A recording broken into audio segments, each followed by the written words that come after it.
Es una perspectiva más egoísta, ¿vale? Tenemos que tener en cuenta que, dicho mal, ¿vale? Aunque no sé comprender lo que quiero referirme. Cuando digo que hay que verlo desde una perspectiva egoísta, es porque tenemos que proteger nuestra propia empresa. Al final, el daño primero lo recibimos nosotros como organización cuando somos atacados. Y por otro lado, en un sentido responsable, tenemos que proteger la información que se nos ha confiado de los usuarios con los que trabajamos.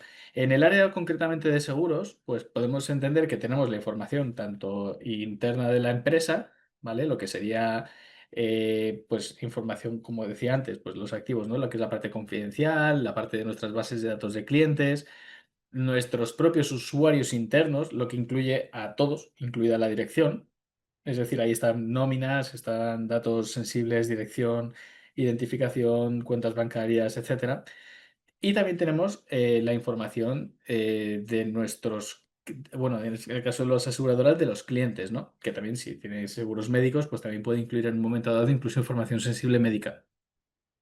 ¿Qué ocurre? Pues tenemos un compromiso también de seguridad de su información, ¿vale? Que además también está contemplada en el ámbito legal. Y eso lo comentaré ahora un poquito más adelante. Pasamos a la siguiente, por favor. ¿Por qué debemos protegernos? Damos otro clic. ¿Qué es lo que debemos proteger? ¿Qué es lo que ocurre o qué riesgo tenemos cuando no nos protegemos y obtienen este tipo de información? Pues por un lado está la parte de fraude, ¿vale? Tanto a la organización como a los clientes. A la organización, pues porque pueden cometerse fraudes como fraude al CEO, en el que se pueden enviar emails, se puede hacer suplantación de identidad a nivel interno. ¿Por qué? Porque hemos obtenido información de los usuarios y la pueden utilizar como en nuestra contra. Y a los clientes, pues porque mediante las técnicas actuales de phishing con las que van a hacerse pasar por nosotros como entidad o por otras entidades, pueden hacer ataques mucho más avanzados teniendo en cuenta que tienen información fehaciente. Es decir, si tú a un cliente le dices, oye, fulanito de tal, eh, con número de identificación, en España el DNI, no sé, no recuerdo ahora mismo cómo lo llamáis allí, creo que cédula, de identificación número tal, de año de nacimiento, fecha de nacimiento tal, mira, te escribo de tal organización, de tal empresa con la que trabajas y necesitamos que hagas una actualización en tus datos bancarios. ¿Cómo esa persona va a dudar cuando le estás dando información real y clara? ¿Vale? Entonces es uno de los riesgos de que obtengan esa información. Hacemos otro clic. Pérdida de información que nos pueden robar a nosotros. Voy a intentar no haceroslo tampoco demasiado largo. Siguiente. Robo de activos, todo lo que comentaba anteriormente. ¿Por qué? Porque pueden secuestrar esa información, pueden eliminar esa información o simplemente pueden robarnos esa información. Si tenemos información confidencial que no debe salir, si tenemos algún tipo de NDA firmado con otra empresa que implica que su información tiene que estar totalmente protegida y es confidencial, si la perdemos estamos incurriendo también en un incumplimiento de un NDA. Siguiente, por favor. La suplantación de identidad, que es lo que comentaba antes también en la parte de fraude, donde se pueden hacer pasar perfectamente adquiriendo las credenciales de una cuenta de correo, por ejemplo. Se pueden hacer pasar por el CEO, por el financiero, el responsable financiero, quien sea, y llevar a cabo fraudes y delitos dentro de la misma empresa. Siguiente. Secuestro de los sistemas de organización, que lo he comentado ya. Siguiente, por favor. Extorsión. ¿Esta extorsión cómo funciona? Muchas veces ya no tenemos solo el riesgo, porque yo encuentro empresas que alguna vez me dicen, no, bueno, no me preocupa que secuestren mi información porque tengo copias de seguridad. Vale, pero el problema ya no es solo que secuestren tu información y que tú la puedas restaurar. El problema está en que además pueden utilizar esa información para extorsionar y decir, mira, pues vamos a entregar esta información, vamos a publicar esta información que no debería publicarse. Y eso puede hacer un daño de muchos tipos, ¿vale? Reputacional, te pueden pedir dinero a cambio de no hacerlo, te pueden exponer a sanciones por no haber protegido tus sistemas, cosas que vamos a ver en lo siguiente. Si vamos al siguiente, por favor. Daño reputacional, que lo he comentado, al siguiente. Y sanciones económicas importantes. Las sanciones económicas las vamos a ver también detalladas ahora después, porque van a venir impuestas por el propio gobierno, ¿vale? En este caso ecuatoriano. ¿Por qué? Pues porque tenemos que entender que estamos tratando información sensible de clientes. Es información muy importante. Ya no es solo la de la organización, sino la de los usuarios con los que han depositado su confianza en nosotros, ¿no? Como empresas. Entonces, ¿qué ocurre? Pues para proteger esta información y a estos usuarios, las leyes son estrictas y imponen sanciones bastante severas también. Además, concretamente ahora os diré quién. Mira, vamos a la siguiente, por favor. La siguiente. Ahí está.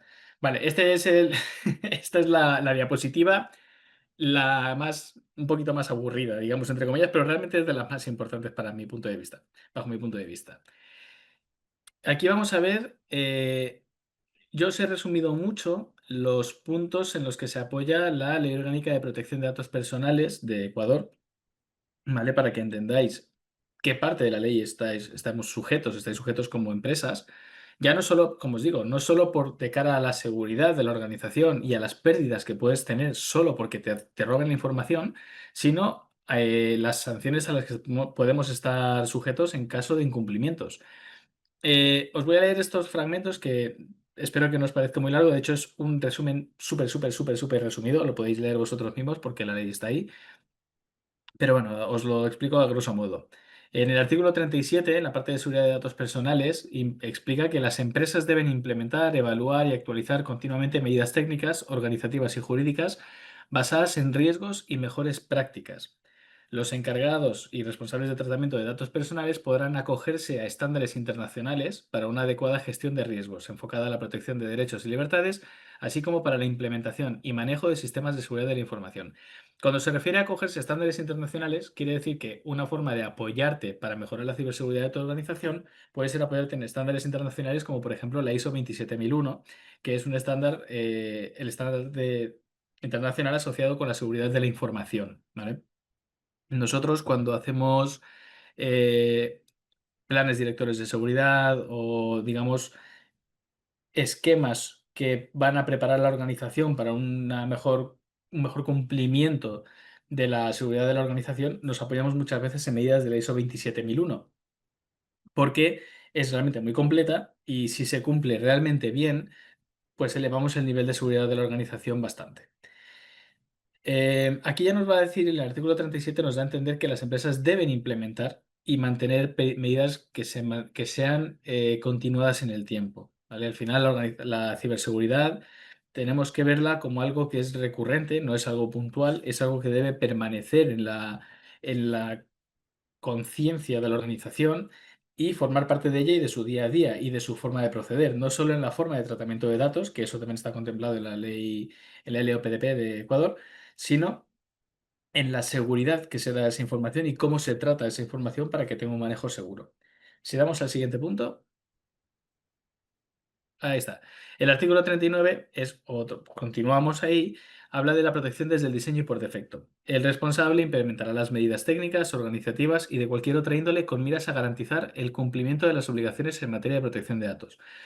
Aquí básicamente lo que nos va a dar a entender es que cuando se va a trabajar con datos importantes, hay que implementar desde el origen una estrategia segura de tratamiento de esta información, ¿vale? No solo bueno, del tratamiento, pero por supuesto para hacer valer la seguridad de esa información, que siempre esté disponible y que no sea corrompida.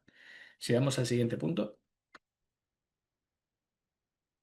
los artículos 40 y 41 de análisis de riesgos, amenazas y vulnerabilidades. Vale. Como os digo, está muy resumido, ¿vale? Si lo queréis ver de una forma más completa, no lo quería hacer mucho más extenso, pues lo podéis buscar y además tenéis aquí los artículos que os lo vais directos ahí. Pero en resumidas cuentas, aquí te dice que el responsable y el encargado del tratamiento de datos personales deberán tomar las medidas adecuadas y necesarias de forma permanente y continua, como os decía antes, para evaluar, prevenir, impedir, reducir y mitigar y controlar los riesgos, amenazas y vulnerabilidades, incluidas las que conlleven un alto riesgo para los derechos y libertades del titular. Los derechos y libertades del titular, que son, entre otra cosa, poder desaparecer y eliminar sus datos, perdemos esos derechos cuando nos roban esa información, ¿vale? Por otra parte, las medidas necesarias nos da a entender que hay controles que se tienen que llevar a cabo que son técnicos. Análisis de vulnerabilidades, sin entrar en todo el detalle, si leyéramos entero todo, pues auditorías de seguridad de los sistemas, para garantizar la seguridad de la información, ¿vale? Que esta información no sea, como os digo, no sea vulnerable ni sea fácil de exponer. Si damos al siguiente, por favor. Luego iríamos a quién va dirigida las sanciones, ¿vale? Las sanciones van dirigidas a los responsables de seguridad de los datos por no haber puesto las medidas exigidas por la ley. Este punto es importante porque la seguridad, o sea, la sanción, perdón, sobre quien recae la responsabilidad es sobre la persona responsable, ¿vale? No es solamente a la organización. También tiene riesgo la propia persona que está en el cargo de asegurar la seguridad de la información porque es la que no pone los medios. Es decir, no nos sirve decir, yo no quiero saber nada, no me interesa, no voy a gastar. Bueno, pues no te interesa, no quieres gastar, no quieres asegurar tu información o proteger la información de los usuarios que, como os decía, han confiado en ti. Vale, pues ante esta actitud hay una ley que dice, vale, pues el día que pase algo, cualquier cosa, la sanción te la vas a llevar tú porque has sido el que no ha puesto los medios o al menos no ha intentado ponerlos, ¿vale? Esto es como todo, si intentas ponerlos y no te dejan, pues también se puede justificar, pero ahí ya sería otra cosa. Damos a la siguiente, por favor. Ahí. Os he puesto unos ejemplos de las sanciones. En el artículo 71 y 72 especifica que las infracciones van en función del volumen de negocio, ¿vale? Entonces, para que lo podamos dimensionar un poquito, yo he puesto un ejemplo con una empresa que tenga una facturación de 5 millones de dólares. Hay que tener en cuenta que una facturación de 5 millones de dólares anuales no es mucho, no hablamos de una empresa muy grande. Entonces es fácil que una empresa tenga una facturación mucho mayor, con lo cual, pues proporcionalmente las sanciones serían mayores, ¿vale? En este caso, las sanciones, pues como os dice aquí, os he puesto aquí, pues irían desde leves, donde vas de 0,1% al 7% del volumen de negocio, que esto traducido en una empresa de 5 millones son de 5.000 a 35.000 dólares. Y las infracciones graves de 0,7 al 1% del volumen de negocio. Hablamos de 35.000 a 50.000 dólares. Como os digo, de una facturación de 5 millones. Si son 10, pues será el doble. Eh, como infracciones leves y graves, vale, pues hay un punto curioso que hay que valorar. Yo os he puesto aquí a qué correspondería más o menos el incumplimiento de estos distintos artículos. En el artículo 37, faltar a estas medidas supondría una infracción grave. En el 39, una infracción leve. Y en el artículo 40 y 41, una El infracción audio grave. está muy bajo, por favor. ¿Se me escucha poquito? Ay, Está perdón. muy bajo el audio. Disculpa, es que se me, se me quedó fuera. Dame un segundito, a ver si puedo.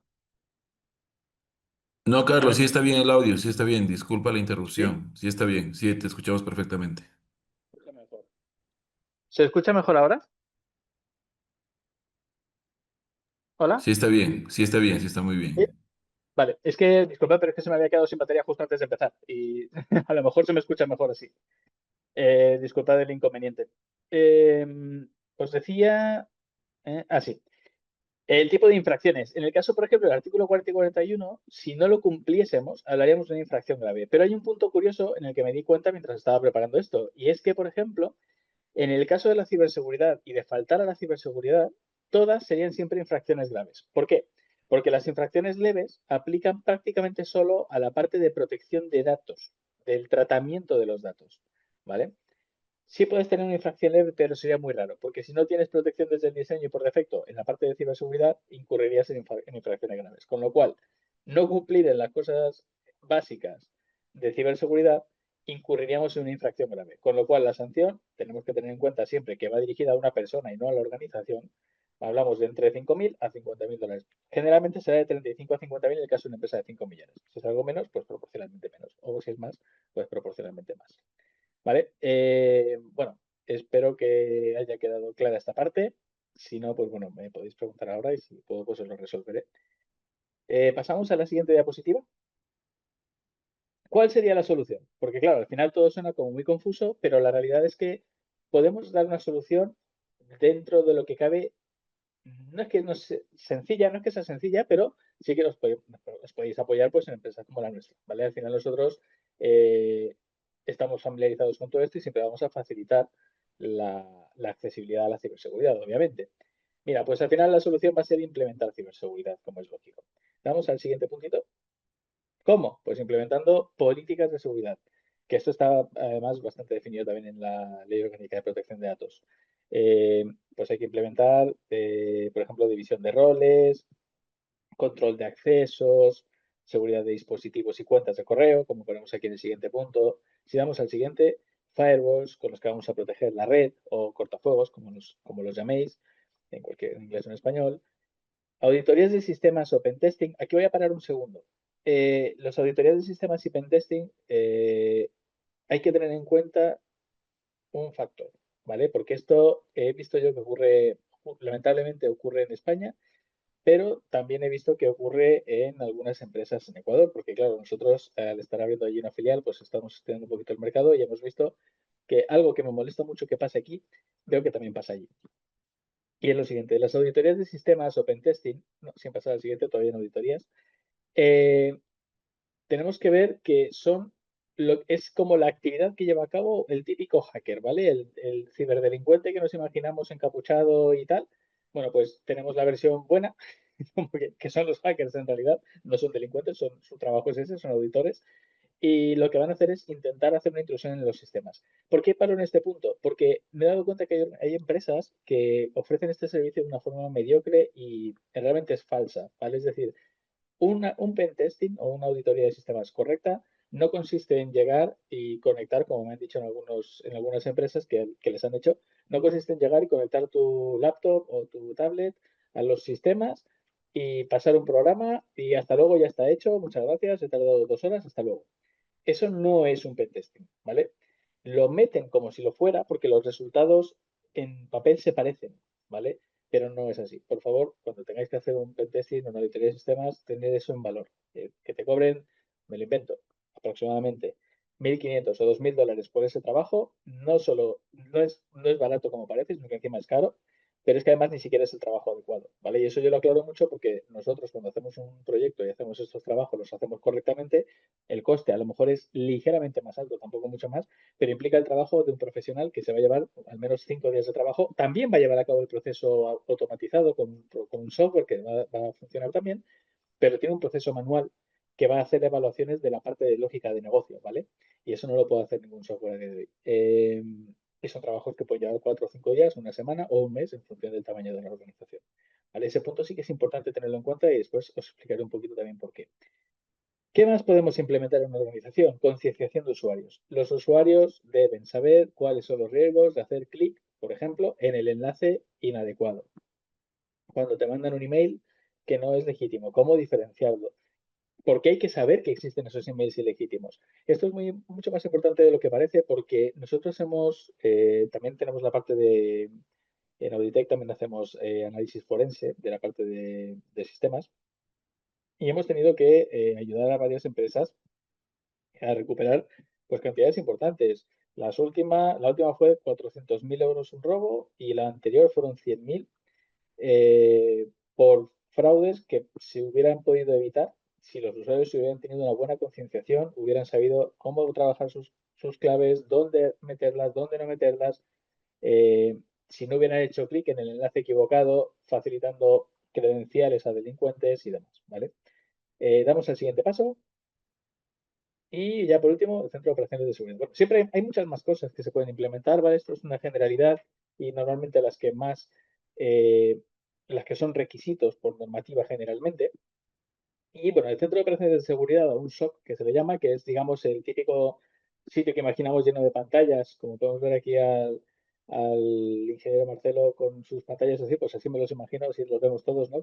Controlando 24/7, eso existe, se hace así, se llama SOC, pero normalmente lo vamos a recomendar pues para organizaciones muy concretas, ¿vale? Al final, no a todo el mundo se le aplica todo, no todas las empresas requieren todos los sistemas, o al menos lo requieren en su medida.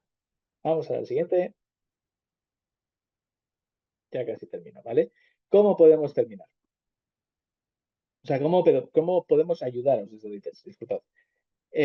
Bueno, nosotros siempre que vayamos a tratar con un cliente vamos a ofrecer una consultoría que es gratuita, ¿vale? Para evaluar cada caso particular. Eh, con esta consultoría lo que vamos a hacer es adaptarnos a las necesidades específicas de la organización y a su presupuesto, obviamente. ¿Por qué digo esto? Porque muchas veces pensamos que todo es muy costoso, no lo es. Yo soy muy directo y explico todas las cosas, ¿vale?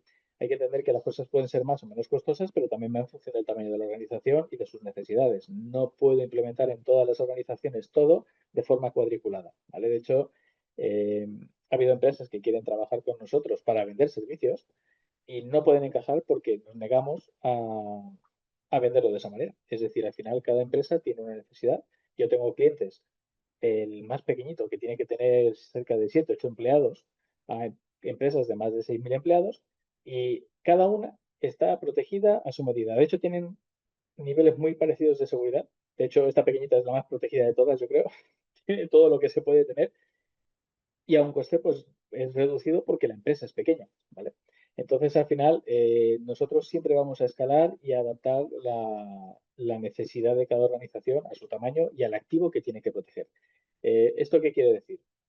Tenemos que tener en cuenta que tampoco es lógico proteger algo que con un coste mayor al que supone la pérdida de ese algo, ¿vale? Es decir, si yo tengo un activo que si, imagínate, cerrarme la empresa me cuesta $5 el día, pues no tiene sentido gastarte 100 en protegerla.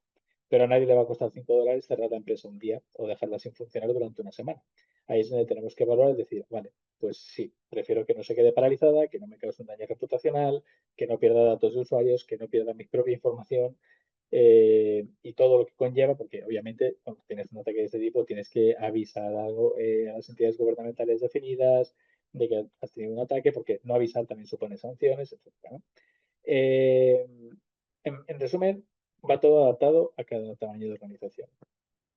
¿Qué casos de éxito tenemos? Pues, por ejemplo, en España tenemos no quiero dar nombres de empresas, ¿vale? Porque, bueno, al final está el tema de seguridad, de confidencialidad y de prudencia con nuestros clientes, pero bueno, si alguien tiene luego dudas a nivel aparte, que me las puede preguntar y yo le puedo dar referencias. En España, por ejemplo, algo que nos funciona muy bien son las OTS, que son oficinas técnicas de seguridad, donde englobamos todo un conjunto de servicios para que la organización pueda tener la seguridad que necesita, digamos, como llave en mano, ¿vale? Es decir, necesito estar protegido, esta es mi situación, nosotros valoramos su necesidad y adaptamos un plan y un proyecto específico para ellos. ¿Qué se implica generalmente en estos casos? Pues, como os decía, en las diapositivas, pues, por ejemplo, un plan director de seguridad, un cumplimiento de ISO 27001. En España tenemos otras normativas, por ejemplo, para poder trabajar con el gobierno, pues tienes que cumplir el esquema nacional de seguridad, etcétera, ¿no? Entonces, nosotros les ayudamos a cumplir todo y además estar protegidas, de verdad. Y luego tenemos casos de éxito en Ecuador, también hemos trabajado allí con clientes. Y aquí me gustaría hacer hincapié en el punto que os he explicado antes, precisamente de las auditorías, porque precisamente por hacer un trabajo correcto, que es lo que os decía, ¿no? Que al final, ¿dónde está el punto de decir, pues este que me dice que es barato, que luego realmente no es barato? Al hacer un trabajo en condiciones, uno de los clientes que tuvimos ahí en Ecuador, pudimos encontrar vulnerabilidades y brechas de seguridad por un trabajo manual, ¿vale? De un técnico. Entonces, esa es la diferencia. De haber corrido simplemente un software de análisis de vulnerabilidades, hay cosas que no podemos ver porque no se pueden ejecutar de esa manera, ¿vale? Necesitan explotarse de forma manual y pues con la inteligencia de una persona que además se ha preparado para ello. Y bueno, nada más. En la parte de ciberseguridad no os quiero tampoco dar mucha más información porque tenemos mucho más de lo que se puede hablar. Se puede hablar de prevención de fuga de la información, que eso son cosas que tenemos que ver, espero, en un futuro que podamos tener otra ponencia. Y por poner ejemplos, la parte de la seguridad de la identidad y demás de los usuarios, pero bueno, eso hay mucho más, hay mucho que se puede hablar. En resumidas cuentas, espero que os haya quedado claro lo que os he explicado y bueno, si tenéis alguna duda, pues quedo a vuestra disposición. Si pasamos a la siguiente diapositiva, quedan algunos datos ahí por si alguien quiere contactar.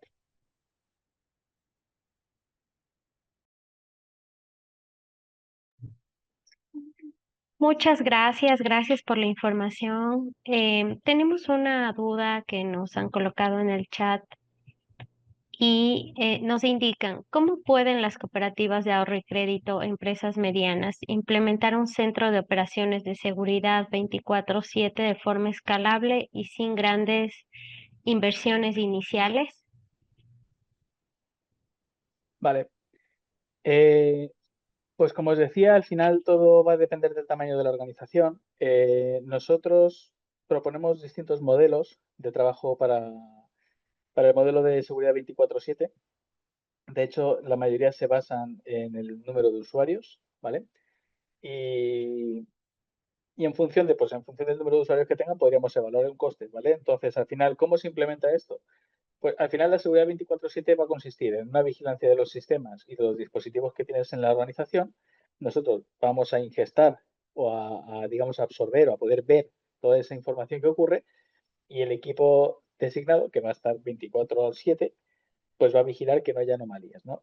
¿Qué ocurre? Como va a depender del tamaño de la organización, mira, nosotros tenemos clientes del más pequeño que tiene un sistema de este tipo, tiene algo menos de 20 usuarios. O sea, hablamos de una empresa pequeña. Lo que pasa es que como es una empresa de carácter financiero, sí que requiere este tipo de seguridad.